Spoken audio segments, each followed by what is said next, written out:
Hello, Blue Justin here. Still Justin, still got the blues a little bit, But I've still got the blues. but feeling again, I'm still slowly improving, just a little bit tired all the time. But anyway, the important thing is it's that time of the week when I give you my weekly haul. And the steelbooks are back. And yeah, there's some really nice stuff over here. So let's do it, shall we?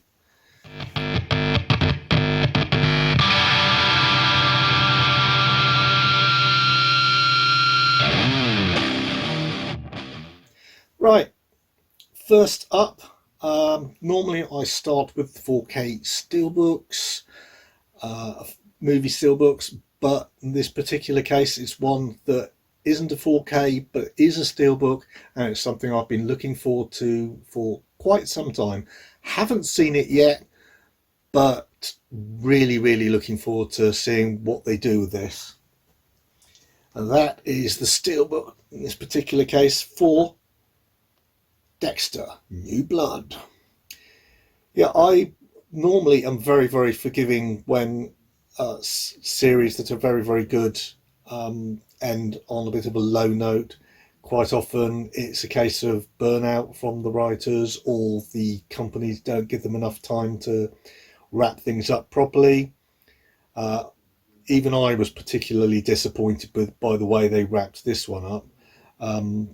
In fact, if they wrapped it up and just finished it 5 minutes earlier, ignored the last bit, in my opinion, it would have been better. Leave it on a questionable note rather than trying to prove something. I hope that hasn't given away anything specific, but it is a long time ago now. One of my and my favourite series for a very long time. Excellent series. As I think a lot of people would agree. I know that even the ending of this one didn't go down with everyone particularly well, but from a lot of people I respect the opinions of, it certainly has improved things, and I'm certainly looking forward to working out, or finding out more to the point, how they introduce some of the characters back into this series, or this season, more to the point. Sort of, it's almost a mini series, really. Considering what happened in seasons 1 to 8, it will be very interesting. But I can't go any further without giving away huge spoilers for seasons 1 to 8 for those who haven't watched it. And I've got an awful lot of TV series, and I haven't watched them all the way through, and I'd hate mine to be spoiled for me just because somebody said, well, it's a few years ago, so I'm not going to do it. So there you go. Anyway, lovely, nice little steelbook there, love that. This one is one I've been thinking about getting for quite some time, because I did enjoy the first movie. In fact, I adored the first movie. It's absolutely brilliant. The second movie, I thought it was a bit of a letdown, but this one finishes off, I believe, finishes off what they consider to be now the trilogy. This is Bill and Ted Face the Music. This is the 4K. It's a nice little slip. I don't think there's anything different on it. No, it's just the same. For those who like slips, they are still sending them out with slips. Doesn't particularly bother me either way. The weird thing is, I've actually only just noticed I actually haven't even got a copy of Bill and Ted's Bogus Journey.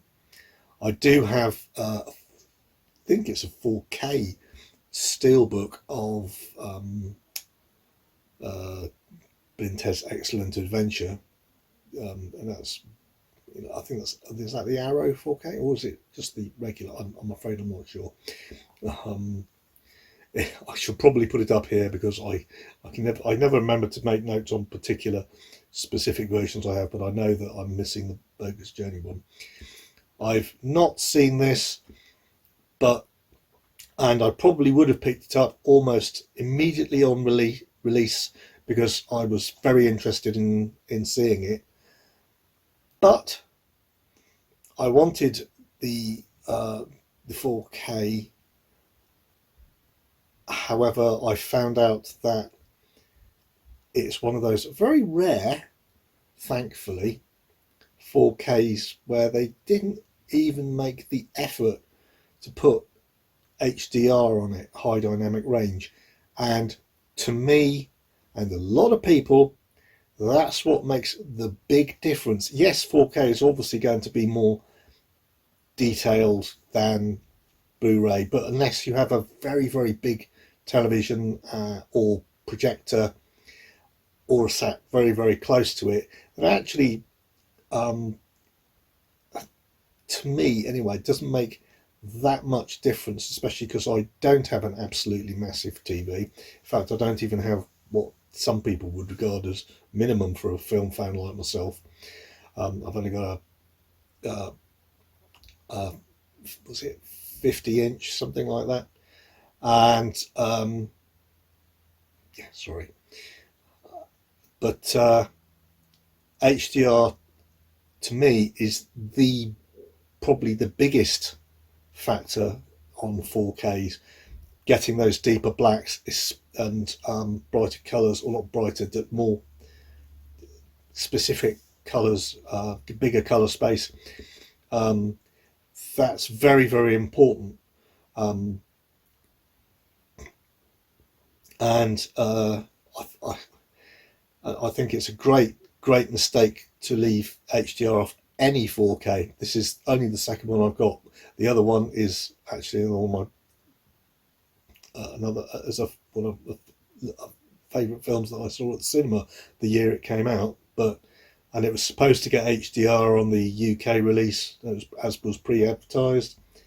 And again, I'm going to have to put it up here because I cannot remember off the top of my head what it was. I remember being disappointed when the UK didn't even get a 4K release and the US one didn't get HDR.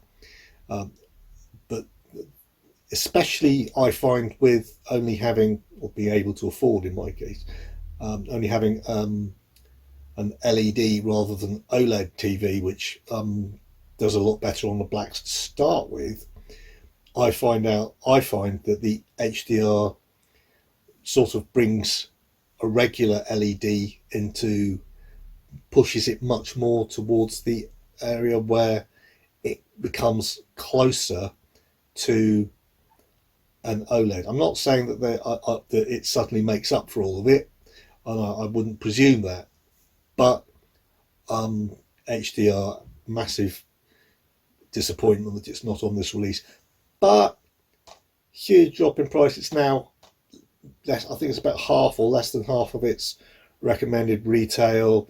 It's been going down in price slowly, and it's finally reached a point where I'm going, oh, I'll just pick it up because I do want to see it. So that is it, yes. Bill and Ted Face the Music, many years later. Next up, we have a rather interesting release for me. It's one I actually do have already. This is a upgrade more in packaging than anything else, but that's just me. And that is the brand new release of The Watchmen. This is the Titans of Cult one. Oh yeah.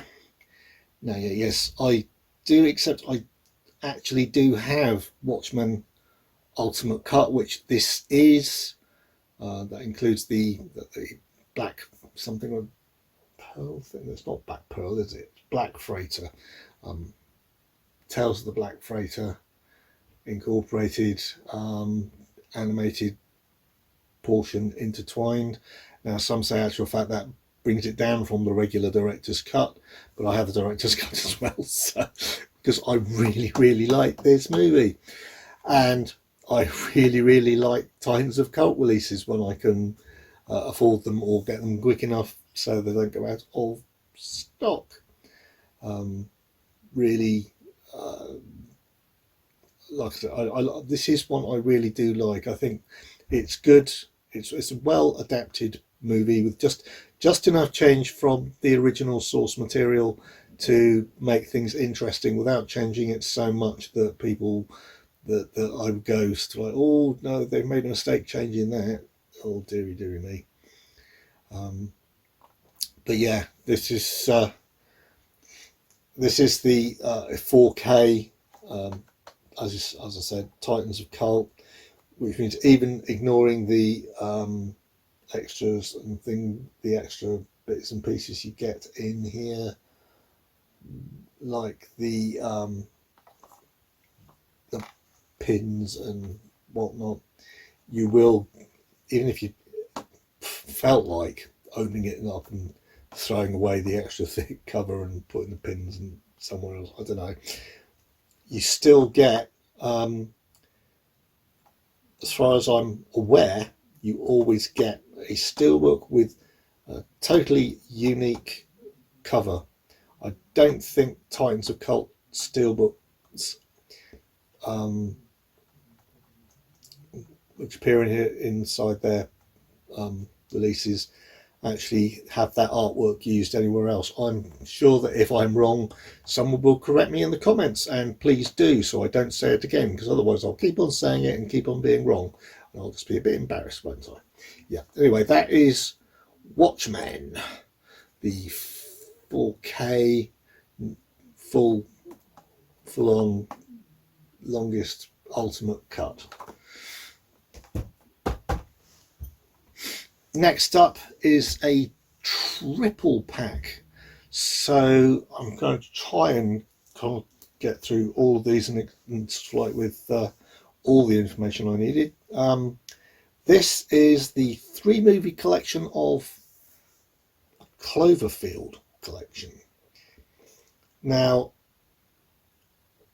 I didn't quite get how the movies were linked, and I don't think, in actual fact, after a little bit of research, what? I know, that in actual fact they did either. I know the original was a J.J. Abrams creation, sort of like a found footage type thing. I'm not a big fan of found footage, but I found this one a lot less annoying than I normally do. I wasn't totally blown away by the original Cloverfield like some were, but I think I was actually just not really knowing what to expect, and sometimes that works out really, really well, not knowing what to expect, seeing something that blows you away, going, wow, that's amazing. But sometimes it helps if you do know a little about what to expect, so you don't go, I just don't get this sort of thing. And unfortunately, this was the latter case for me. And I really am looking forward to rewatching Cloverfield and watching for the first time the other two movies. This was a very good drop in price recently, when you consider this is this Blu-ray set is now something like £5 per movie. I was actually going to get them on 4K, but and that's what reminded me that they existed, to be honest, and I was after them.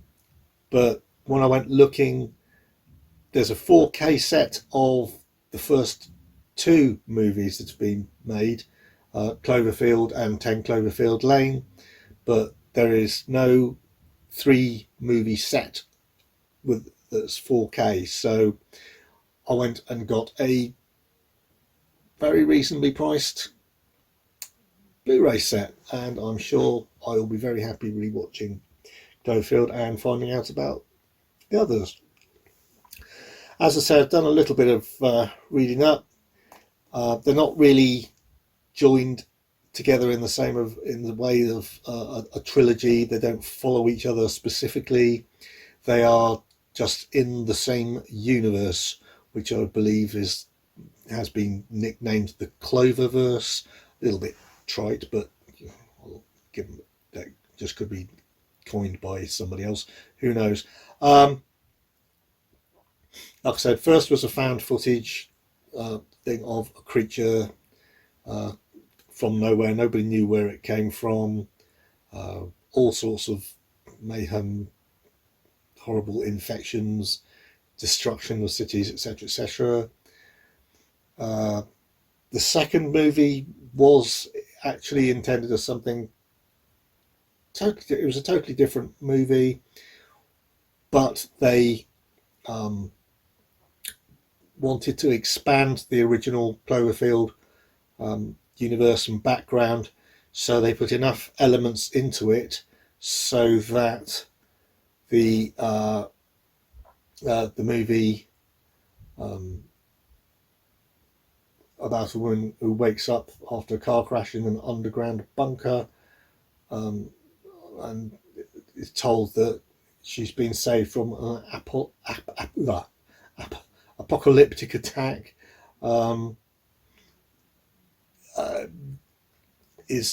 was originally, like I said, a totally different movie, but they inserted the Cloverfield elements into it to make it part of that universe. And similarly, the Cloverfield paradox, which is set well into the future about astronauts investigating in a sci-fi thriller, investigating new power sources and opening up alternative realities, which is sort of like a future thing that relates back, which in fact maybe opens up those alternative realities that caused the events of the first two movies in the past, which is just quite an interesting way of looking at it. But I'm taking it, though the final one, when I say final, I'll go into that in a moment, that wasn't so well received as the first two. Interestingly enough, well, interesting to me, and I hope you find it interesting too, they are still intending to release more movies in this universe. There are thoughts about how to expand it and go on. Whether or not they keep on including the name, that's another question. What you may or may not know, or from at least from my research, limited,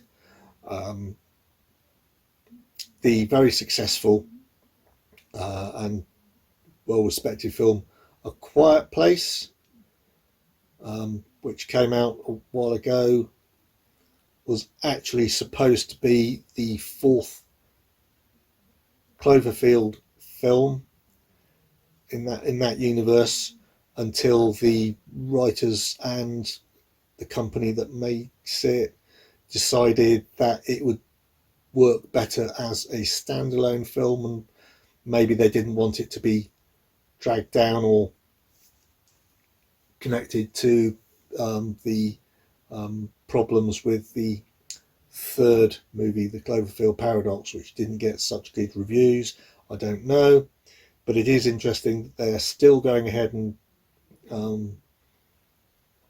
going for future movies that you may see after this trilogy. So I'm just going to have to add, but then it's not going to take up any less space on my shelf, because they've done all three in the big package anyway. So it's not like it's a nice slim package with 3 discs in. That'll be far too useful for me. I mean, I know some people love their separate cases, like Kermit's Ghost does, but I would actually have really loved this to be in a nice slim case with just like 3 disc slots, because I'm desperate for space. Next up is one that I have no idea where I first saw the it appear in my on screen saying you may like this type of thing, which I get quite a lot, as I move around various sites, buying sites or the Blu-ray sites, etc. And this movie is an Arrow release. I think this is the limited edition one. I hope it is the limited edition one. It's got limited edition all written on the back, so you'd imagine so. And this is a movie called The Stylist. I honestly don't know too much about it, but the little bit I do know, just again, it's one of the, I know I say this quite a lot on these videos, it's not normally a movie that it sounds like I'd go for, but the specific description, for some reason at the time I saw it, just intrigued me enough to go, yeah, I'll give that a go. That's quite nice. I like that. This one is, like I said, an Arrow release, therefore look at the number of special features and descriptions down here. I mean, yes, I'm sure it'll probably include new scan and stuff like that, but still, that's an awful lot. The limited edition specific stuff is the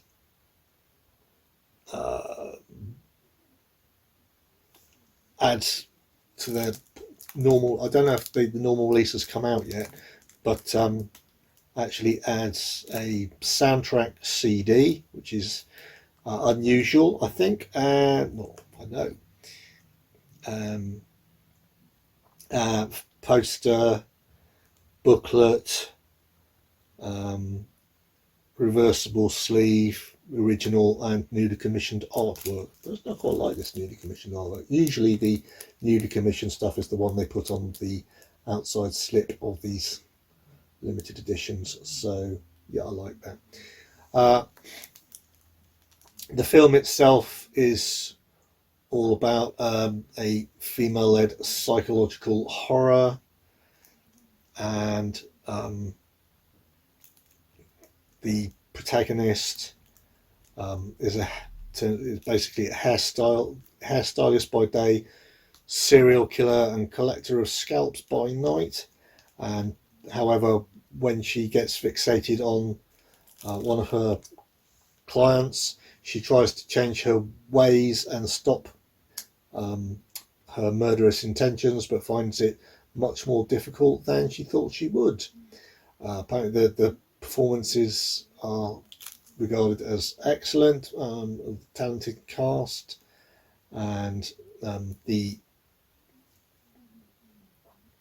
it was nominated for the New Visions Award for Best Motion Picture at the 2020 Stiges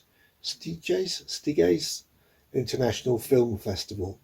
So, and it was based on its own co-writers and directors award-winning short film of the same name. So yeah, it's basically a short film that's been taken by the original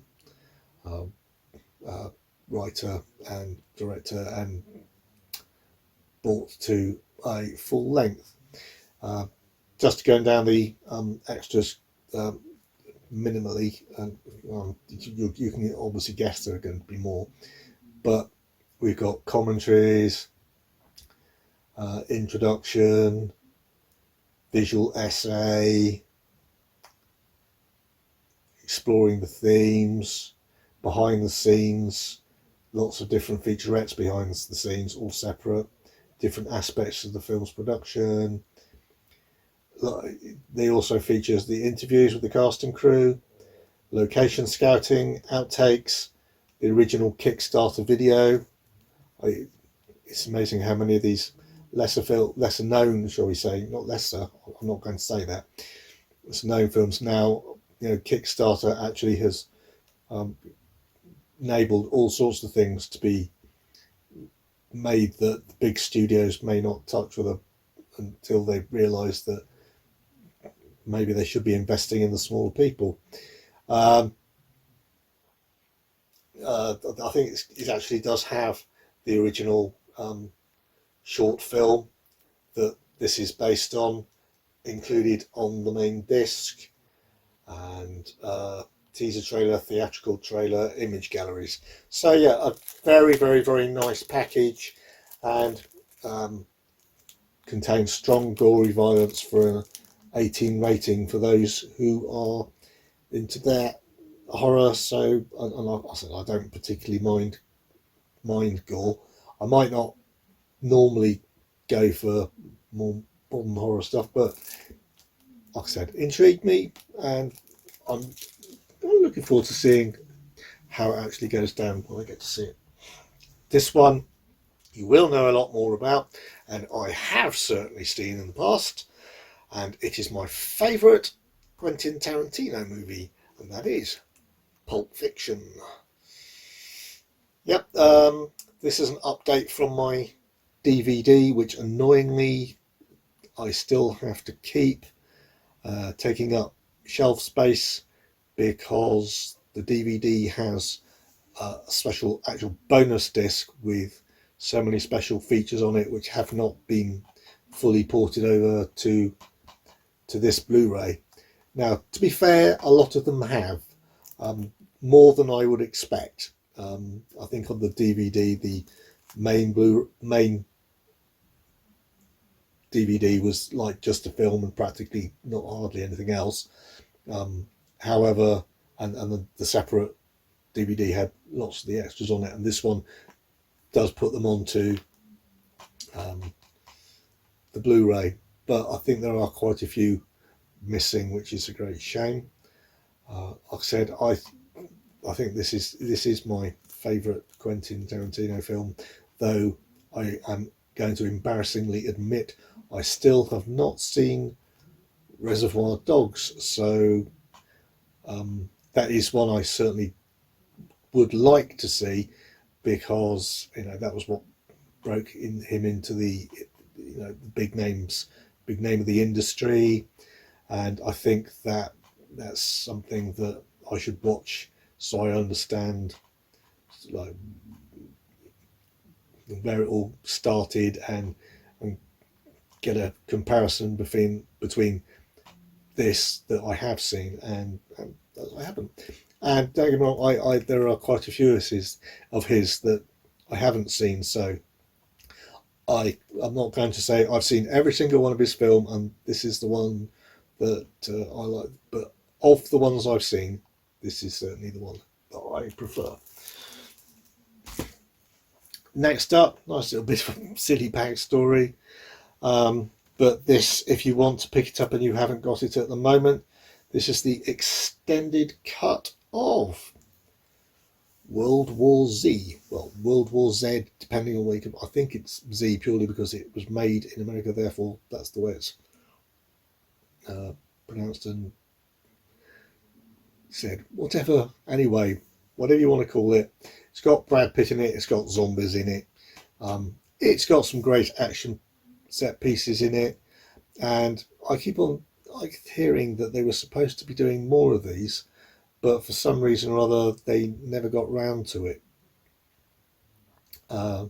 which is a great shame. I think I really enjoyed this when I saw it at the cinema. However, good story, well, I think it's a good story coming up about when I saw it at the cinema. I was actually on holiday in Greece at the time, and I had just had my first massive seizure, and I'd been taken to hospital, scanned to within an inch of my life, and they discovered I had a brain tumour. Luckily it was benign, but it was still obviously pressing down on the rest of my brain, and the insurance company, whilst they were okay with paying extra to get me home and my medical stuff like that, they insisted that I was not allowed to fly home without a doctor's medical assistance or being on the plane next to me in case I had a another seizure, because apparently if I have a seizure on an aeroplane and it has to be diverted, it costs the insurance company 20,000 quid or something bonkers. So I had to stay, after my hospital stay in Greece, I had to stay there for another week and a half, something like that, before I was able to fly home, and they could organise a doctor, which meant that, you know, it's a case of walking around the local city, whatever, visiting museums, whatnot. And my wife and I decided to go to the cinema, and we watched this one, and we very much enjoyed it. Obviously, when it was there, it was great because it was an English film, therefore we could understand the language, even though we did have to watch the Greek subtitles at the bottom for those of the local populace who didn't speak English fluently enough to follow the movie without subtitles. And now you know how the rest of the world feels, sort of thing. Except there are a couple of points in this where there are German, French, well, whatever, Russians talking to each other in their own language, and of course, when it was shown in the UK, those would have been subtitled. Those little sections would have been subtitled in English, so you knew what they were saying. But we just got continuing on with the Greek subtitles. So I'd really like to find out what they were actually saying in the film when I watched it at the cinema. So that'll be fun. Okay, yeah, so that's a excellently priced, by the way. That's presently, if you haven't got it, I can't remember if I said before, but that's now under a £5. So just, if you haven't got it and your son's or something you like, I'd go and pick it up really quick. And last one for this week is what I've thought about for some time as just a nice little fun thing to have, and it came down in price a little bit, so I thought I'd pick it up, and that is We're the Millers. Again, this is another extended cut, just doing an extended cut choices this week. Essentially, it's about a small-time cannabis dealer who comes up with this great plan to get his station wagon, what's it called, Winnebago type things, RV, across the border, and looking much more innocent if he had a family with him, rather than being a bloke by himself, looking unusual. So recruits his neighbours, who include Jennifer Aniston, who's playing a stripper, so good enough reason to buy it, you never know. And a couple of children to pretend to be their children, and therefore, and obviously, hilarity or crime comedy type stuff ensues.